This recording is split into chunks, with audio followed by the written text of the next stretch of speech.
Good morning all of you. BSc second year में अपनी unit 5th में second part चल रहा था एजलीय विलायक। उसमें हमने पीछे क्लास में जो लिक्विड NH3 सॉल्वेंट था, यानी एजलीय विलायक में जो पहला एजलीय विलायक था लिक्विड NH3 वो हमने पढ़ लिया था। उसके बाद अपना सेकंड में यूनिट में दो ही थे। सेकंड था अपना लिक्विड SO2 यानी द्रव सल्फर डाइऑक्साइड।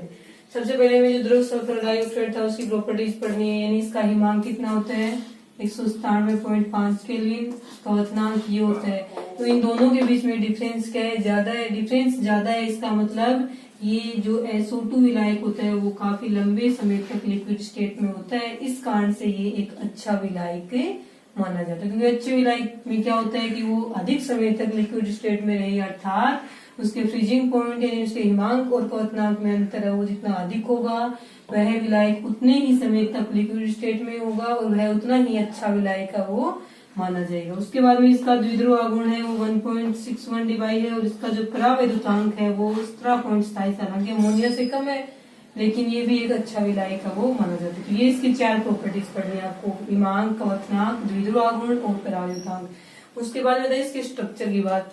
तो इसके स्ट्रक्चर में इसकी जो रिजोनेटिंग स्ट्रक्चर है 2 प्रकार से दी जा सकती है कि हो सकता है कि सल्फर है वो इसके साथ में डबल बॉन्ड बनाए और इसके साथ में सिंगल बॉन्ड बनाए। ये भी हो सकता है कि इस ऑक्सीजन के साथ में ये कोऑर्डिनेशन बॉन्ड से जुड़े और इसके साथ में डबल बॉन्ड से जुड़े, तो 2 ये इसके अनुनादी संरचनाएं बनेंगी। इसी प्रकार से जो लिक्विड SO2 है उसकी संरचना इस प्रकार से दी जाती है। मुख्य रूप से जो सल्फर है वो दोनों ऑक्सीजन के साथ में डबल बॉन्ड से जुड़ेगा और डबल बॉन्ड में आपको हमेशा पता होता है एक सिग्मा बॉन्ड होता है और दूसरा पाई बॉन्ड होगा। इसी प्रकार से ये होंगी। उसी प्रकार से इसको इस संरचना को डबल बॉन्ड नहीं दर्शा के हम सिंगल बॉन्ड दर्शा दे तो इस प्रकार से भी हो सकती है। इसका तो ये नहीं कि यहाँ पे सिंगल बॉन्ड एक बॉन्ड और नील बॉन्ड यहाँ पे भी होता है वो।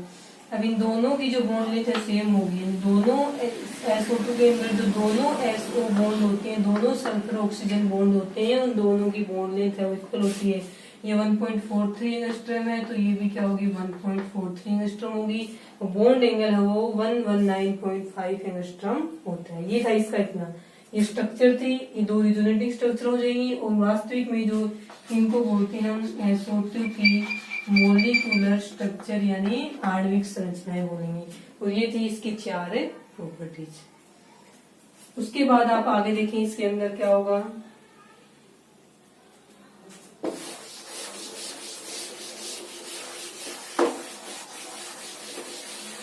इसके अंदर अब नेक्स्ट ये आएगा कि जो सेल्फ आयनाइजेशन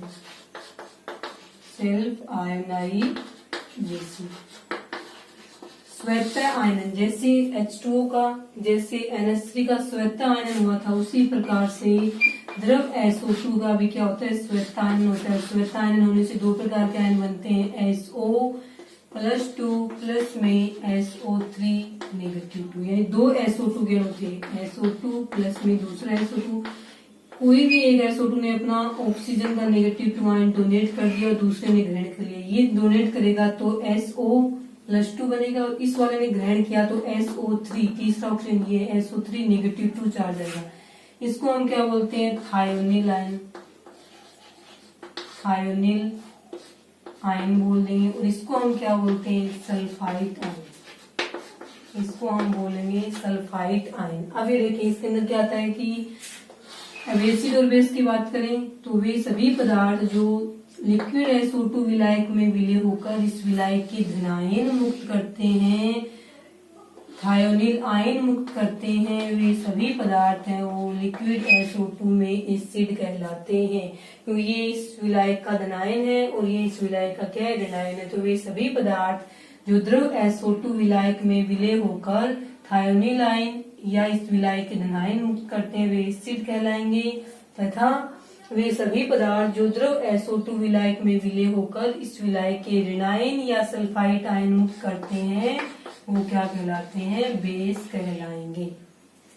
तो श्वेत आयन में आता है कि द्रव SO2 है जो उसका श्वेत आयन होने पर 2 प्रकार के आयन है, विलायक के धनायन और विलायक के ऋणायन बनते हैं। धनायन को बोलेंगे थायोनिल आयन और ऋणायन को बोलेंगे सल्फाइड आयन। और वे पदार्थ जो इस विलायक में विलय होकर इस विलायक के धनायनों को मुक्त करेंगे वे एसिड कहलाएंगे, तथा इस विलायक के जो ऋणायनों को मुक्त करते हैं वो क्या कहलाएंगे बेस कहलाएंगे। तो ये जो था सेल्फ आयनाइजेशन और एसिड और बेस कौन कौन से होंगे वो वाले। देखिए इसको,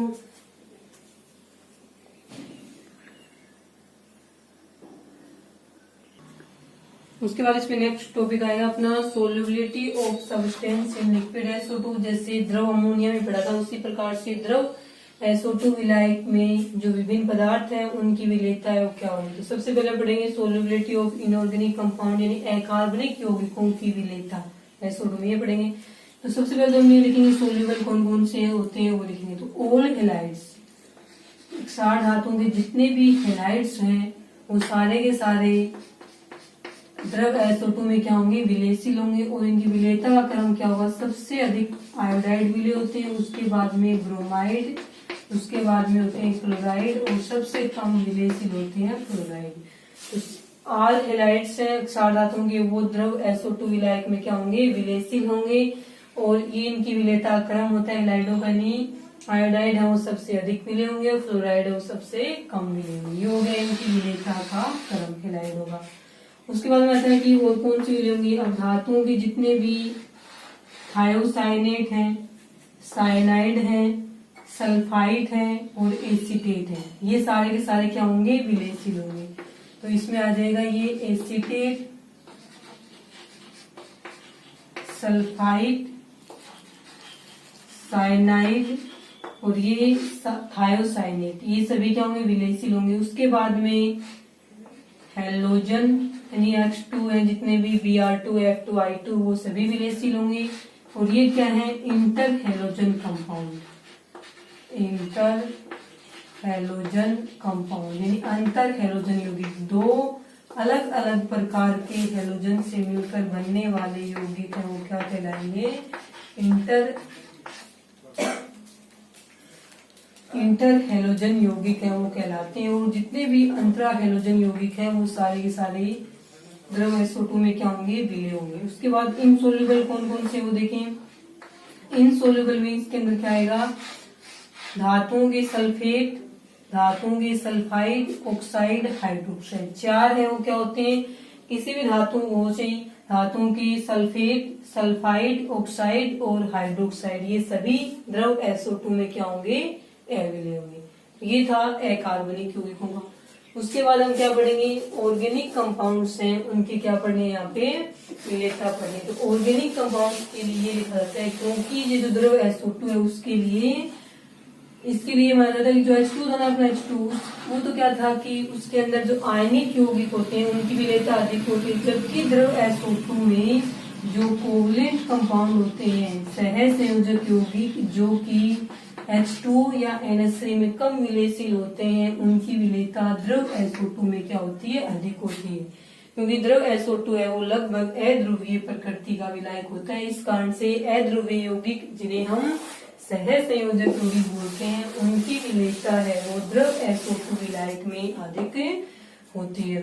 अब इसमें आता है जितने भी एरोमेटिक, जितने भी एलिफेटिक और जितने भी एरोमेटिक जो कंपाउंड्स होते हैं, ऑर्गेनिक कंपाउंड्स जो कि सह संयोजक प्रकृति या सह संयोजक लक्षण जिनमें ज्यादा होते हैं, वो सारे के सारे ही द्रव SO2 में क्या होते हैं, सोल्यूबल होते हैं। इस कारण से एरोमेटिक यौगिकों की या बेंजीन की जो अभिक्रिया होती है, जैसे ब्रोमीनीकरण है, फ्रीडरक्राफ्ट अभिक्रिया है, सल्फोनीकरण अभिक्रिया है, ये सभी अभिक्रियाएं H2O में संपन्न नहीं हो पाती हैं।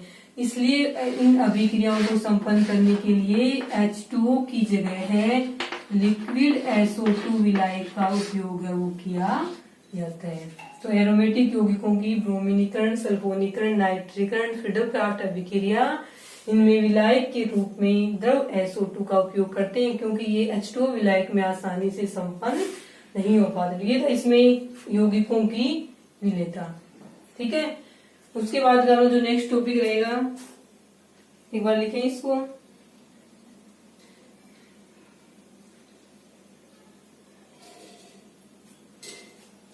उसके बाद में जैसे हमने पढ़ी थी द्रव अमोनिया विलायक में होने वाले केमिकल रिएक्शन, उसी प्रकार से अपना जो नेक्स्ट टॉपिक है वो यहाँ पे क्या रखेगा, केमिकल रिएक्शन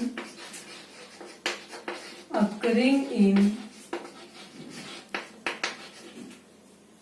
लिक्विड SO2 यानी द्रव SO2 विलायक में होने वाली जो रासायनिक अभिक्रियाएं जैसे NH3 में थी 6-7 रासायनिक अभिक्रियाएं, उसी प्रकार से लिक्विड SO2 में भी कुछ रासायनिक अभिक्रियाएं संपन्न होती है, उनको हमें यहाँ पे पढ़ना है। लास्ट टॉपिक है अपना इस यूनिट का द्रव SO2 में होने वाले रासायनिक अभिक्रिया। एक क्लास हो रहा है कि उसमें हो जाएगा कंप्लीट आज। ठीक है, तो अपना जो नेक्स्ट टॉपिक है वो इसके अंदर रहेगा chemical reaction occurring in liquid SO2। द्रव SO2 विलायक में होने वाली जो रासायनिक अभिक्रियाएं हैं उनको हमें यहाँ पे पढ़ना है। पहली रिएक्शन इसमें अवक्षेपण अभिक्रिया, ये अवक्षेपण अभिक्रिया द्रव अमोनिया विलायक में भी थी। तो इसके अंदर क्या होता है प्रेसिपिटेशन रिएक्शन में कि जब कोई भी दो रिएक्टेंट हैं द्रव SO2 में क्रिया करेंगे तो वे प्रेसिपिटेट या अवक्षेप का निर्माण करते हैं, यानी प्रोडक्ट के रूप में अवक्षेप या प्रेसिपिटेट बनता है। इस कारण से इन अभिक्रियाओं को हम अवक्षेपण अभिक्रियाएं कहते हैं।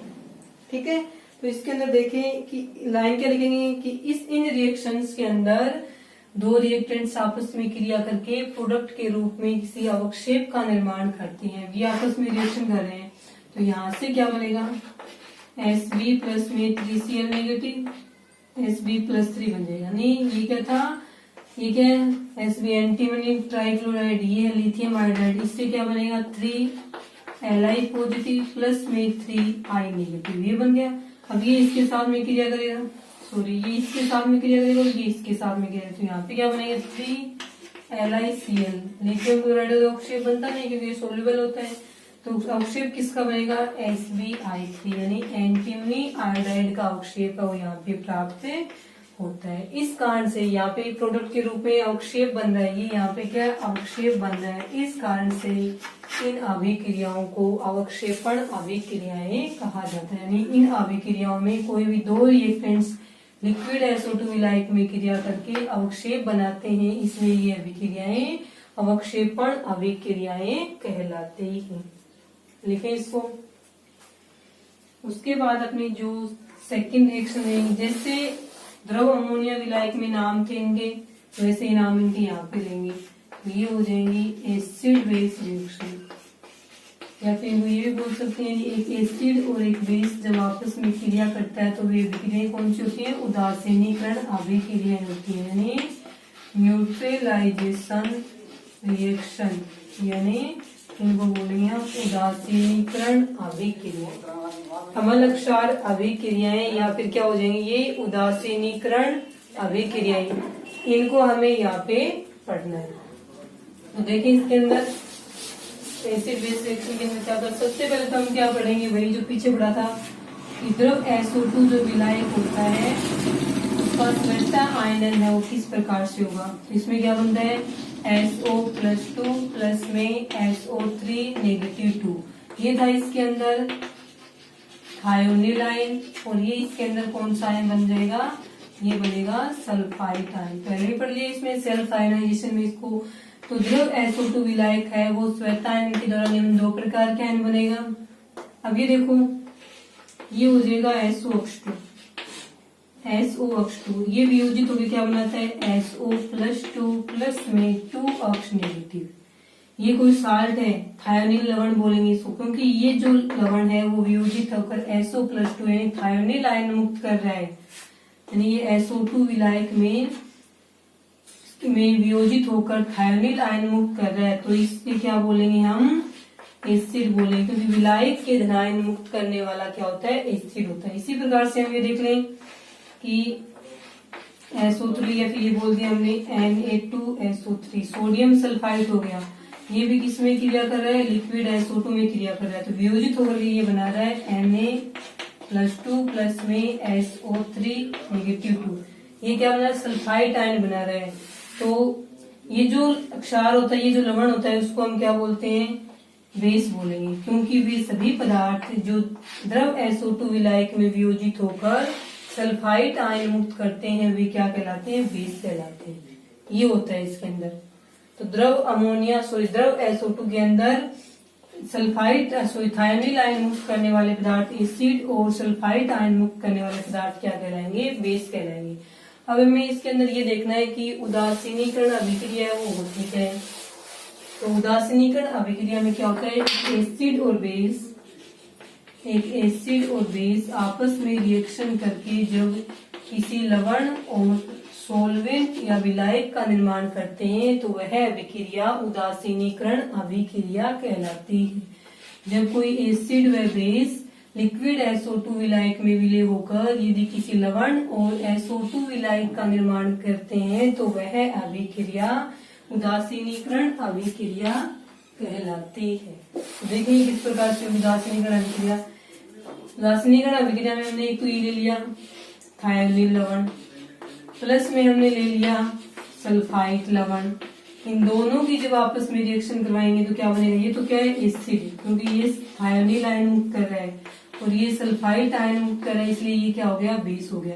अब इसको वियोजित करने पे क्या बना रहा है, SO+2 प्लस में 2 अक्ष नेगेटिव। इसको वियोजित करने पे क्या बना रहा है, 2Na पॉजिटिव प्लस में SO3 नेगेटिव 2। अब ये दोनों आपस में क्रिया करेंगे तो क्या बनेगा, 2NaX। ये क्या बन गया, यहाँ पे साल्ट बन गया, यहाँ पे कोई भी हैलोजन हो सकता है। और SO+2 यानी थायोनील आयन और सल्फाइड आयन आपस में मुक्त करके क्या बना रहे हैं, 2SO2। ये 2SO2 क्या यहाँ पे सोडियम। तो ये अभिक्रिया क्या होगी, द्रव SO2 में उदासीनीकरण अभिक्रिया होगी।